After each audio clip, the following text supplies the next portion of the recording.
for the stuff. The Archers is the world's longest-running radio show, with more than 15,000 episodes broadcast. Despite being a rural flavour show, The Archers is recorded in the heart of the UK's second-largest city, Birmingham. Previously in The Archers. Pat sympathizes with Cathy over the Grey Gables news. It must be very sad for her. Cathy admits she loves Grey Gables and her job and was hoping not to retire for at least another couple of years. It's a nightmare and she reckons Oliver's handled it badly. There has been no consultation period. She's determined to have it out with him and Mr. Sharp.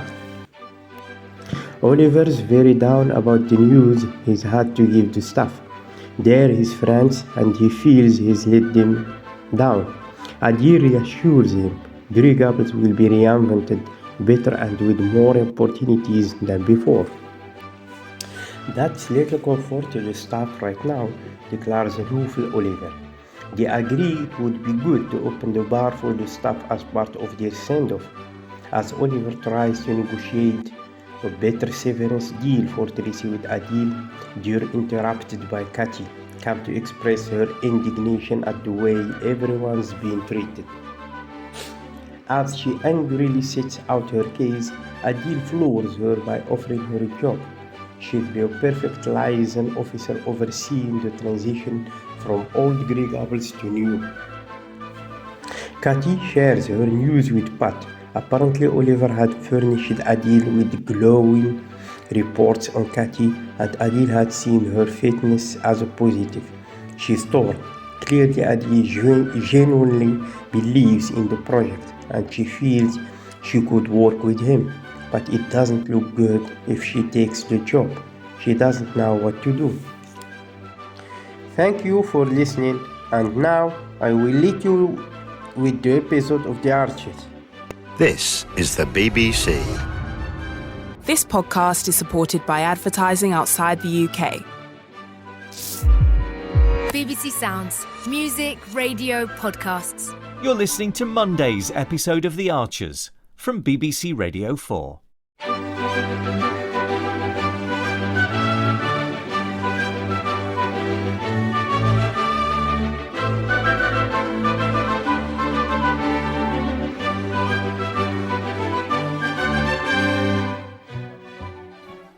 Where's Cathy? Well, she had a meeting with housekeeping. Will she be long, do you think? No idea. Only there's some blokes arrived to collect the gym equipment, but they don't know what they're meant to take. Typical. Any idea where I'd find any instructions? Haven't a clue. Oh, well, I'll just have to wait for Cathy to get back. Are you okay? Only you'd vanished by the time I got up this morning. Yeah. Couldn't sleep. Oh, dear. So I got up and came in here. I'm supposed to empty all these cabinets, recycle all the paper, but shred anything confidential or with personal details. It's going to take me the rest of the week. And this stuff, it goes back years. I don't know why we can't just make a huge bonfire out in the car park. I know. And all the time I'm doing sums in my head. But when this place goes, how the hell am I going to manage? Oh, tell me about it. Well, at least you've got another job to go to. Which is lovely, but the rewilding barely pays enough to cover even basic living costs. Yeah, but even with the top-up they're giving us, my redundancy's only going to keep me going for, a few months. And Hayley's been on at me to up Abby's maintenance, and I've got nothing in the way of savings. So I was shelling out for Phoebe's living costs all the while she was at Oxford because I didn't want her to come out of university saddled with a massive debt. And what am I going to do if Abby wants to go to university? You'll get another job, Roy. You will. You're massively experienced, and I'm sure Oliver will give you a glowing reference. I wouldn't bank on it. And the hospitality industry's taken such a hit. Grey Gables isn't the only place in trouble. So even if I do get another job, it'll probably be somewhere miles away. I'll get back to you this afternoon, I promise. Bye. Oh, I shall be so glad when this week is over. Join the club. Just look at the state of this place. I'm sorry, but you did say that... No, I'm not blaming you, Roy. Needs must, I know. It's just my lovely office. This has been my home from home these past few years. Sorry to dump something else on you, Cathy, but some men have arrived with a van to remove the gym equipment, and they don't seem entirely clear what they're meant to take. Everything, basically. We sent them an inventory. That's what I thought. I've probably still got my copy here somewhere. Oh, yeah, here it is. Oh, brilliant, thanks. Now, what do I come in here for? Oh, yes, of course. The new Lord and Master wants to look at some of the staff files. Oh, what for? Finalising payouts, I suppose. Or seeing who might get employed when this place reopens. If there's any of us left in Ambridge by then. And who'd want to work for that man? Maybe he's not as bad as all that. Matter of opinion. Anyway, I've something I've got to do. Oh, I forgot to say, Oliver and Mr. Shah have agreed that the staff can use the bar on Thursday night for a farewell party. They're paying. See you later. It's a bit rash, isn't it? What? Giving the staff free run of the bar. Well, you can be sure there won't be a drop of alcohol left by the end of the evening. Well, small price to pay, isn't it? Anyway, do you fancy a cup of tea? Oh, yeah, good idea. But, let's go outside. It's a lovely day out there, and I've had my head stuck in these dusty old files for far too long. OK, I'll just drop this inventory round to the gym and I'll meet you out on the terrace in 5.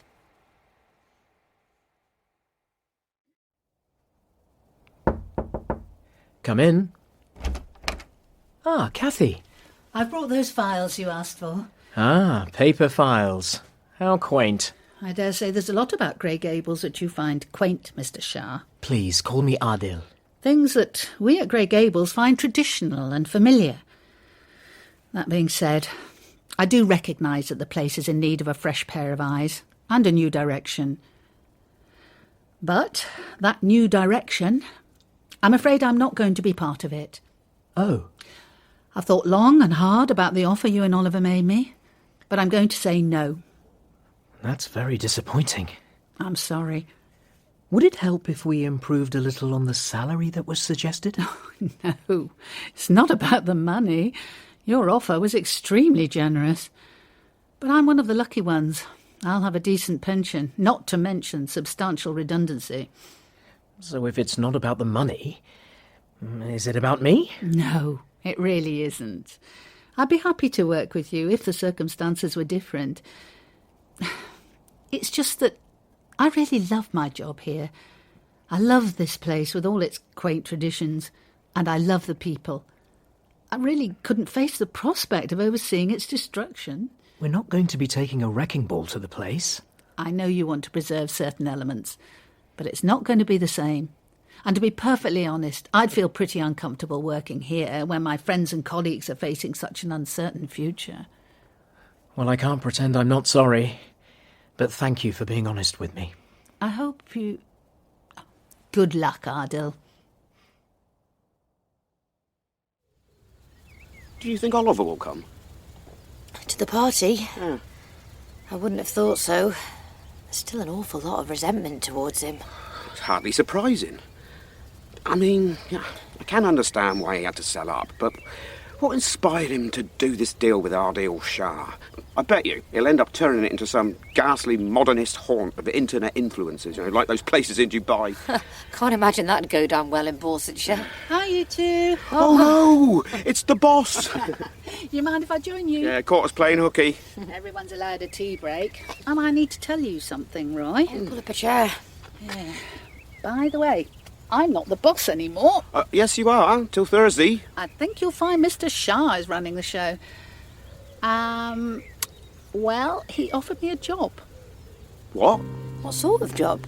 He needs someone to assist with the transition. Someone local, who knows the place, knows the kind of clientele we attract, who the suppliers are and what have you. And he decided I was that person. Offered me $5,000 a year more than I'm getting now. Oh, seriously? And you've accepted? No, this is why I'm telling you. I turned him down. What? You... Hang on, but... I can't say I wasn't tempted. But I was planning to retire in a couple of years anyway. You retire, Kathy? I'm going to be 70 next year. Well, you don't look it. I can't exactly imagine you sitting at home with your knitting. I'm definitely not going to do that. I'm lucky I'm still fit and healthy. So I want to have adventures. I want to do all the things I missed out on when I was young. But this job that Shah offered you, Kathy... Ah, yes. Now, it occurred to me, Roy, that since I've turned it down, he's probably going to offer it to you. No. You reckon? Yeah, so I thought I'd give you advance warning. Right. So you can have your answer ready. Anyway, I'm going to shoot off. I'll see you in the morning, OK? Yeah. Bye. Bye, Kathy. Wow. So, what do you reckon? I don't know what to think. But it'd solve all your financial problems, wouldn't it? Oh, yeah, of course it would. But thing is, Kirsty, last time I spoke to Mr. Shah, it was at Elizabeth's party. I mean, we hadn't really sorted out the compensation package and everything, and I was so furious with him, I swore that no one from round here would set foot in Grey Gables ever again, including me.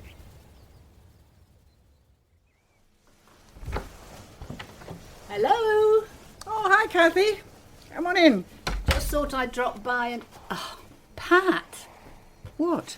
If I'm not mistaken, you are now ironing Tom and Natasha's washing from yesterday. Well, I was just doing Tony's shirt, so while I was at it, They're there was taking advantage. You shouldn't let them get away with it. Anyway, it's all done. So let me turn the iron off. No. Well, I've just been to see Mr. Shah and told him to stuff his job. Seriously? Well, I put it a bit more politely than that. Turned down all that money? I know. Most of my life I've led such a hand-to-mouth existence I'd never have dreamed of refusing an offer like that. But now, I honestly don't need it. Lucky old you. The thing is, Mr. Shah's plan. I don't know what it is exactly, but it does mean essentially demolishing the Grey Gables I love and where I've been happy all these years. And I don't want to be around for that, let alone making it happen. So, what's next? Can't you guess? The grand plan?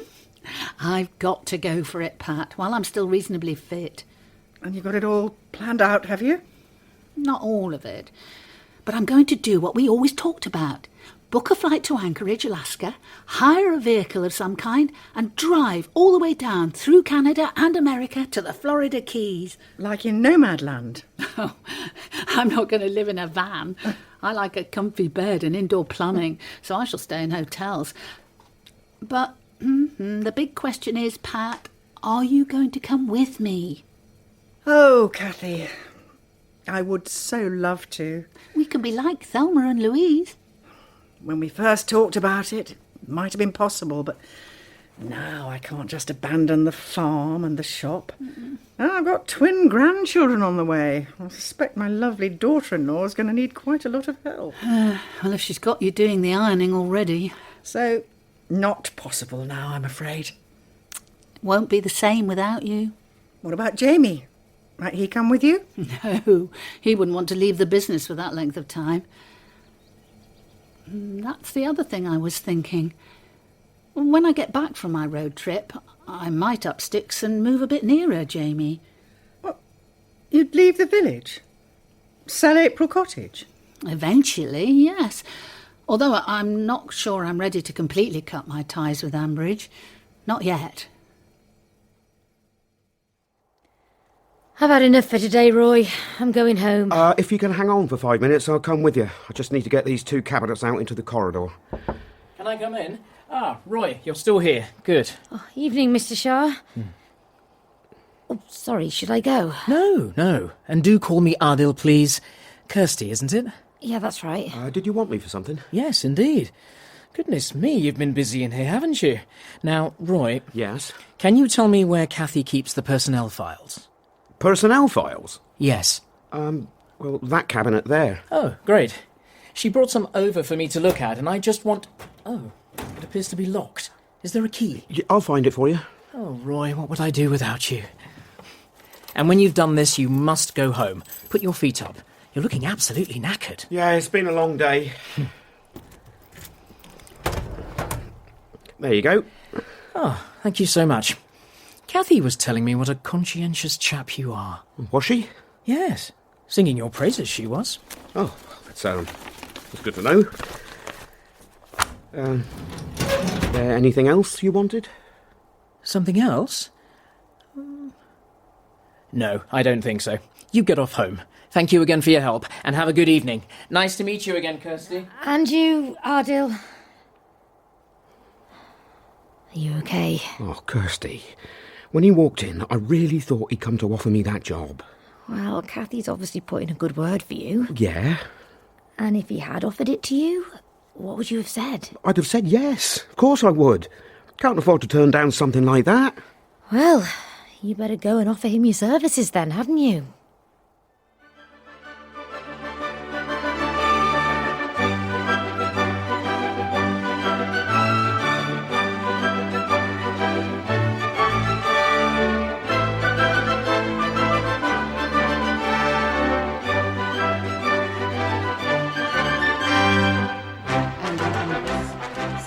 Forced into the Archers when I was a child. And look, it's come back to bite me later on.